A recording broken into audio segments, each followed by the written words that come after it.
शायद 3-4 वर्ष बाद आज गा रहा हूंगा इस पद को। रास में चल श्यामा प्यारी, बाट सब देखें ब्रज नारी।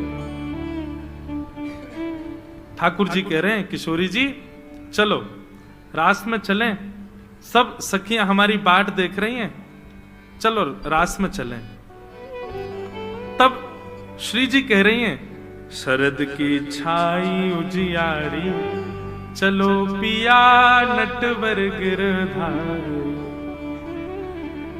फिर श्री जी क्या कहती हैं, राधा रानी क्या कहती हैं, चंद्र चांदनी के सहित नभ चढ़ करत पयान। किशोरी जी कह रही हैं देखो ना श्याम सुंदर, आज चंद्रमा कितना प्यारो लग रहा है।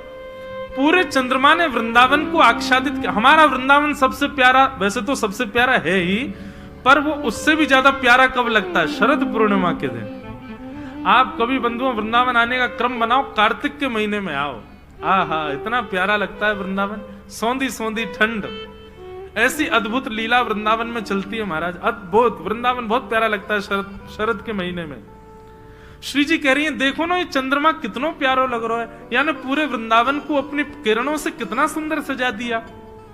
तब ठाकुर जी कहते हैं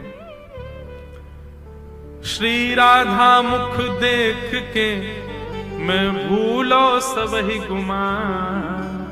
बोले आप चंद्रमा की प्रशंसा कर रही हो, लेकिन श्री जी मुख तो आपके मुखमंडल के आगे कोई भाई ना है रो। आज आप इतनी प्यारी लग रही हो, आपके आगे कोई सुंदर लगे ही ना है रो।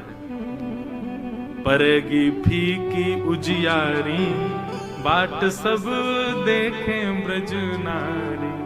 रास में चल श्यामा प्यारी, बाट सब देखें ब्रज नारी। श्री जी कहती हैं बात चिकनी चुपड़ी तो बहुत बढ़िया कर लेते हो आप, हैं? ये कहां थे इतनी बढ़िया बढ़िया बातें ने लेके आओ। और फिर श्री जी क्या कहती हैं, ये तुम्हारी चिकनी चुपड़ी बातें इनमें मैं पढ़ूंगी ना कभी। सहज टेढ़ बतरान में टेढ़ो है तेरो अंग। ठाकुर जी ये बातें इतनी मीठी मीठी करते हो, लेकिन आपका अंग ही बता देता है कि आप जलेबी जैसे सीधे हो, बहुत टेढ़े हो। बस मुख से मीठी मीठी बातें, नहीं तो अंदर तो सब टेढ़ोपन ही है आप में। लेकिन हमारे ठाकुर जी जैसा हाजिर जवाब कोई नहीं। श्री जी बोली सवई टेढ़ बतरान में टेढ़ो है तेरो अंग। आप टेढ़े हो इसलिए आपकी बातें भी सीधी नहीं है। तब लाल जी क्या कह रहे हैं, बोले मैं टेढ़ो कैसे भयो ये पता है। श्री जी बोली कैसे भय, बोले तेरे कुटिल कटाक्ष ने मेरो तन कर दियो त्रिभंग। हे श्री जी ये तुम ऐसे हमको देखती हो ना, तो आप जहां देखती हो वही अंग हमारा टेढ़ा हो जाता है।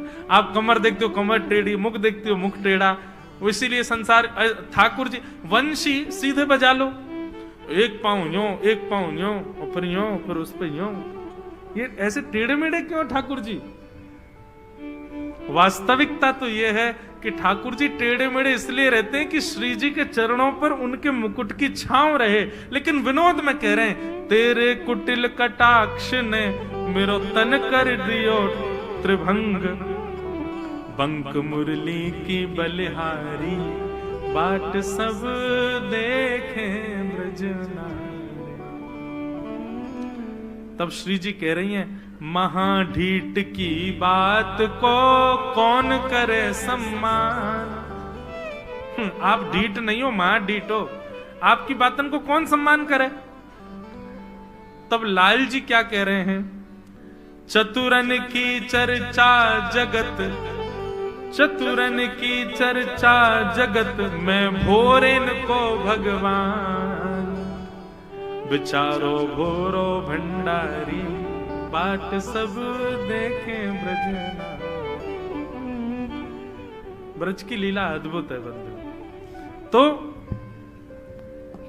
बरहा पीडम नटवर वपु कर्णयो कर्णकारम विव्रतवास कनक कपिसम। इस श्लोक का जब गायन किया तो भगवान के रूप का वर्णन सुखदेव जी के कानों से जैसे ही हृदय में गया, जो निर्गुण निराकार ब्रह्म की उपासना कर रहे थे उनके चित्त में मोर मुकुट वंशी वारे, पीतांबरी पहन करके, गले में वैजंती माला, कानों में पुष्प लगे हैं, सुंदर कटाक्ष कमल जैसे नेत्र हैं, वंशी बजा रहे हैं, ठाकुर जी त्रिभंग लली खड़े हैं। ऐसी झांकी उनके चित्त में प्रकट हो गई। और जैसे ये झांकी प्रकट हुई, सुखदेव जी के नेत्र खुल गए। बोले, ये कौन है? ये मैं किसको देख रहा हूं? उन बालकों के पास गए, बोले, तुम श्लोक कहां से लाए हो? और इस श्लोक में जिसके रूप का वर्णन है, ये कौन है? बालक बोले, हमको नहीं पता, इसकी पूरी जानकारी चाहिए तो हमारे गुरु जी के पास चलो। सुखदेव जी महाराज उन बालकों के संग गए। तब देखा कि ब्रह्म नदी सरस्वती के तट पर बद्रीनाथ में स्वयं उनके पूज्य पिताजी महाराज श्री वेदव्यास जी ही थे। जाकर के प्रणाम किया। बोले, पिताजी, जब से ये श्लोक सुना है मेरा इस छवि पर मन अटक गया है, कृपा करके मुझे बताइए ये कौन है? ऐसे त्रिभंग लली श्याम सुंदर ये कौन है? तब वे कौन है इसके परिचय में संपूर्ण भागवत की कथा वेदव्यास जी ने सुखदेव जी को सुनाई। और वही कथा सुखदेव जी ने गंगा के तट पर जाकर के परीक्षित जी को सुनाई।